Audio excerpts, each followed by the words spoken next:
यहाँ की प्रॉपर्टी, पैसे वगैरह सब ट्रांसफर हो जाए, वहाँ पे खुद का एक स्टार्टअप शुरू करूंगा। पिताजी जो है कुछ घपला करके गए। 2 करोड़ की एफडी है मेरी यहाँ पे, आप मुझे दे। खुद के ऊपर से भरोसा उठ जाता है ना,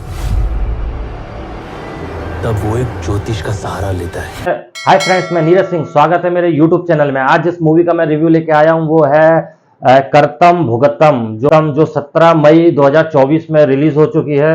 और ये फिल्म मैं देख के कंप्लीट कर चुका हूँ। इसके डायरेक्टर सोहन शाह हैं, जो कि अब तक 3 मूवी बना चुके हैं। पहली काल और लक, और तीसरी मूवी ये करतम भुगतम। तो मैं ये मूवी देख के कंप्लीट कर चुका हूं। तो मुझे ये फिल्म ओके लगी है। हाँ, मगर थोड़े एंड में एक सस्पेंस बाहर आता है जो थोड़ा एक्साइटेड रहता है देखने के लिए। तो बात करें इसकी स्टोरी की, तो स्टोरी में इसका जो एक्टर है वो है श्रेयास, जिसका मूवी में देव नाम है।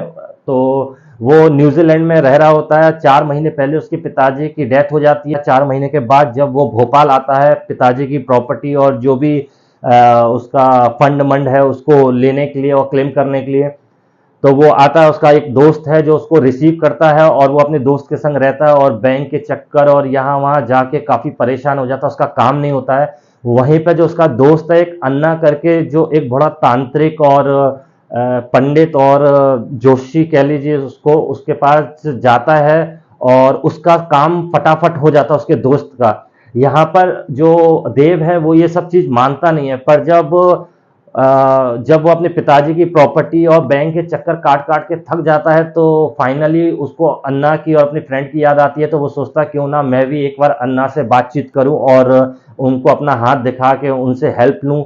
तो वो फाइनली देव क्या है, अन्ना के पास जाता है और अन्ना उसका हाथ माथ चेक करता है, देखता है और कुंडली बनाता है और कहता है कि तुम कुछ ऐसा करो और वैसा करो, 7 नंबर का अकाउंट, और कुछ उसको आइडियाज देता है, जिसके चलते क्या है कि देव के सारे काम होना शुरू हो जाते हैं। उसका जो 2 करोड़ का फंड था वो उसके अकाउंट में आ जाता है। उसकी जो जमीन थी जिसका डिस्प्यूट चल रहा था पिताजी के डेथ सर्टिफिकेट को लेके, वो काम भी हो जाता है। और एक मुंशी था जो 50 लाख रुपए उसका नहीं दे रहा था, वो भी सडनली फोन करके उसको दे देता है।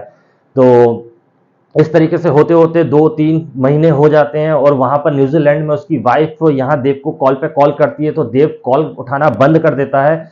और जब उसकी वाइफ देखती है कि ये देव को क्या हुआ, मेरा फोन उठाना बंद कर दिया, जब वो वापस भोपाल आती है और भोपाल में आके अपने पति को ढूंढती है, तो देखती है कि देव पूरा बड़ी बड़ी दाढ़ी और पागल हो चुका है और बस वो अपना ही मन में ये तांत्रिक और हाँ फोन ऐसे बातचीत करता रहता है। उसको जैसे विजन से आते हैं कि कोई उसके सामने हो और वो अन्ना से बातचीत कर रहा है। तो उसकी वाइफ देखती है और उसकी वाइफ वो डॉक्टर के पास देव को लेके जाती है। डॉक्टर उसको बताता है कि इसने अन्ना और एक आई और एक उसके दोस्त और इस टाइप के कुछ करेक्टर अपने दिमाग में बना लिए हैं और उन्हीं से ये बात करता रहता है।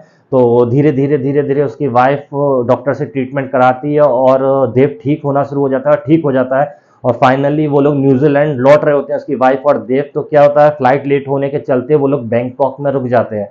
तो एक दिन वो बैंकॉक में घूम रहे होते हैं, तो सडनली वो देखते हैं कि अन्ना, उसकी वाइफ, उसका बेटा पूरा स्टाइलिश ड्रेस पहन के वहां पर घूम रहे हैं।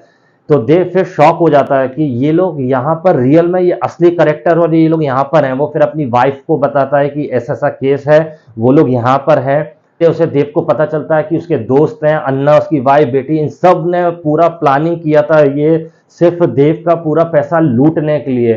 तो धीरे धीरे जब उसकी वाइफ को सबको पता चलता है, तो फिर वो लोग उससे ठीक उसी तरीके से, उसी टेक्निक से उससे बदला लेने के लिए जाते हैं। तो वो सब देखने के लिए आपको ये पूरी मूवी देखनी पड़ेगी और आपको मूवी देखने के बाद पता चलेगा कि फिर देव उनसे कैसे बदला लेता है, उसके भाई से, अपने दोस्त से, अन्ना से, उसकी वाइफ से, जिस पर वो बहुत ज़्यादा विश्वास करने लगा था। और